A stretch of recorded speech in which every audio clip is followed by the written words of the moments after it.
Now, there's one thing I enjoy more than buying watches for myself is buying watches for people I love. And in this case, it's my baby sister. Now, I did a lot of research. As you can imagine, I've been looking for watches for months. I bought my older sister a watch 2 years ago. That was a Tissot Ballade two-tone from, like, it discontinued. It was already discontinued back then, so it's been discontinued for a few years right now. But it's a lot of watch for the money. And all the research I did, I looked in so many places, I couldn't find a better value proposition.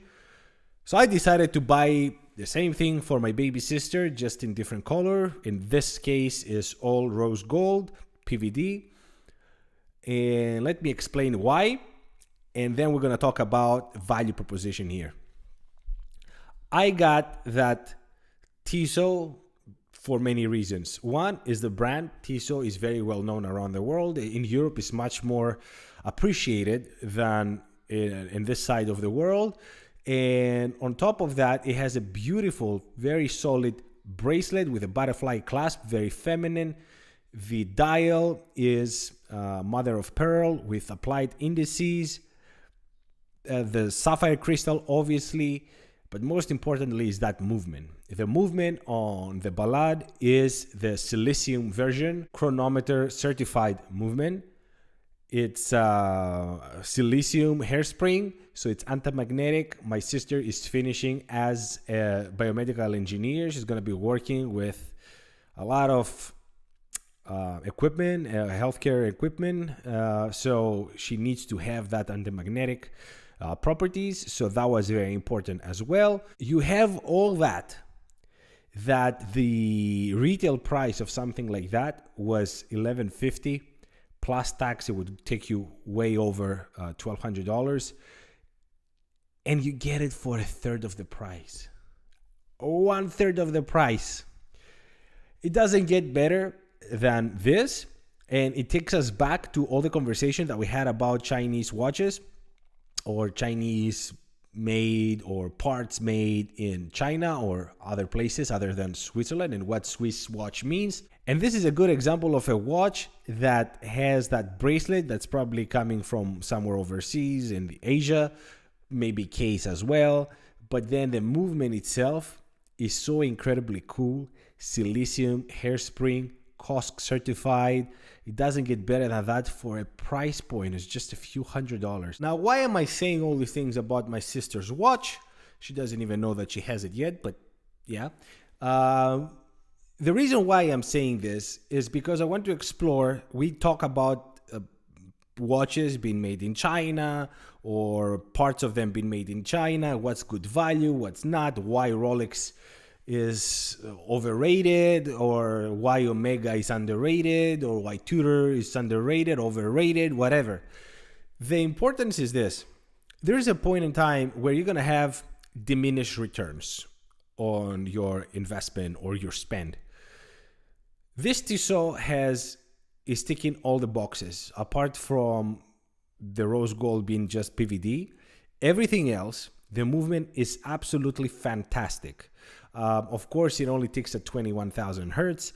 So, of course, it doesn't have that smooth glide, but with a dial that small, 32 is the case. So the dial is like 28 maybe. So it doesn't even show that it's ticking that slowly. The bigger the hands become, then it's more obvious.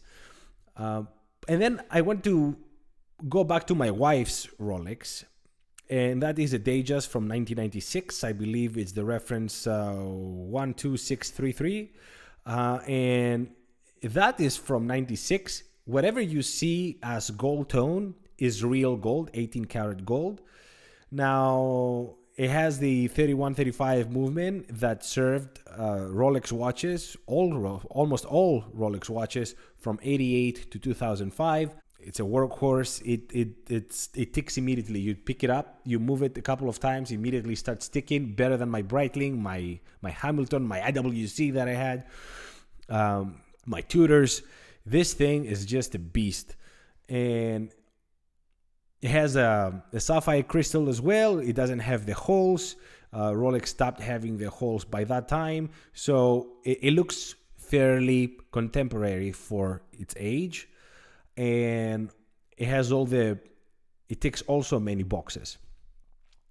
Now, the bracelet obviously has a stretch after all these years, and the clasp is the simple fold-over clasp from many years ago. But other than that, the watch is in an amazing condition.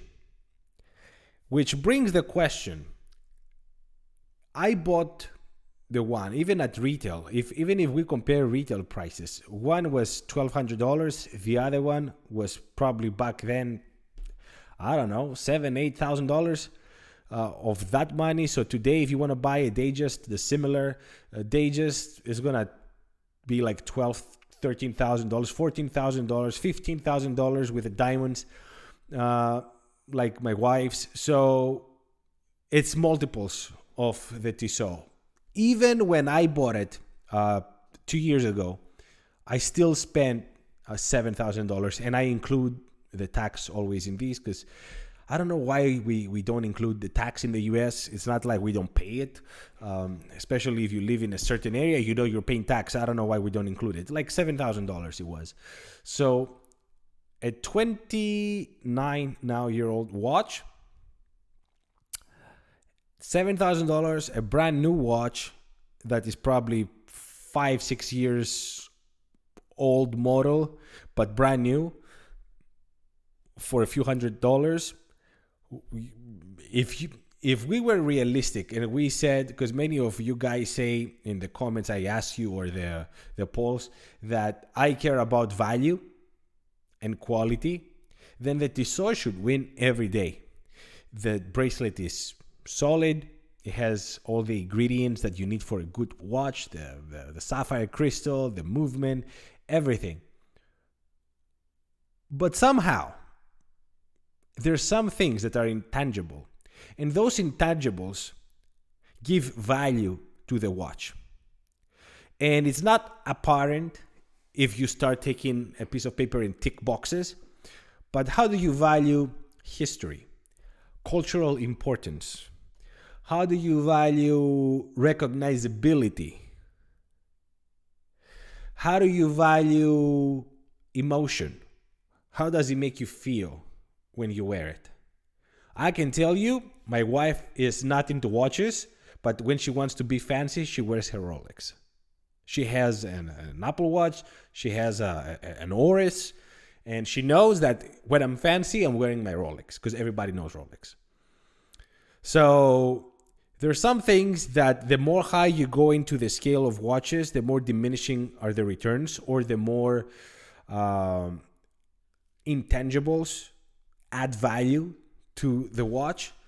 And like it or not, this is the reality. This is what we pay for. So when I see comments, you know who you are, and you say, oh, but X watch has better bezel action, or X watch has, I don't know, better clasp, or X watch has whatever. There's some things that you just can't put a sticker price on based on tangibles. I hope that makes sense. Thank you so much for watching. Until the next one. Ciao.